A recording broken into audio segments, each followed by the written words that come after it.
Hospitals లో gyms, కసరత్తుల treatments. పూర్తి వివరాలకు చదవండి రేపటి సాక్షి దినపత్రిక.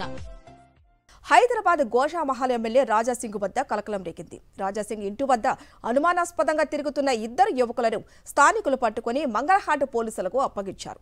వారిని బోరబండకు చెందిన ఇస్మాయిల్, మహమ్మద్ ఖాజాగా గుర్తించారు.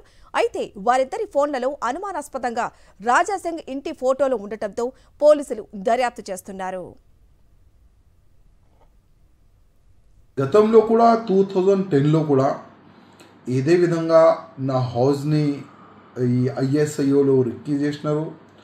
దాని తర్వాత కర్ణాటక పోలీసు వాళ్ళకి అరెస్ట్ చేసిన తర్వాత వాళ్ళు పేపర్ స్టేట్మెంట్, టీవీ స్టేట్మెంట్ ఇచ్చిన తర్వాతనే నాకు తెలిసింది ఇట్లా అప్పుడే నాకు థ్రెట్ చేసినారని.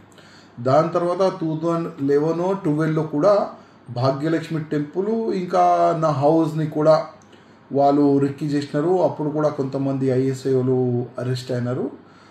అప్పుడు కూడా నాకు పోలీసు వాళ్ళు అప్డేట్ చేసినారు, ఇట్లా కొంతమంది మీ హౌస్ని మీకు టార్గెట్ చేసినారు, మీ సహా భాగ్యలక్ష్మి టెంపుల్ కూడా వాళ్ళు టార్గెట్ చేసినారని అప్పుడు కూడా చెప్పినారు. ఇప్పుడు కూడా ఇద్దరు అరెస్ట్ అయినారు. అంటే వీళ్ళు ఐఎస్ఐ లింకా లేక లోకలోలా ఇప్పుడైతే నేను చెప్పలేను ఎవరైంది. ఎందుకంటే పోలీసు వాళ్ళే ఇది హై లెవెల్గా ఎంక్వైరీ జరుగుతుందని నాకు అప్డేట్ వచ్చింది.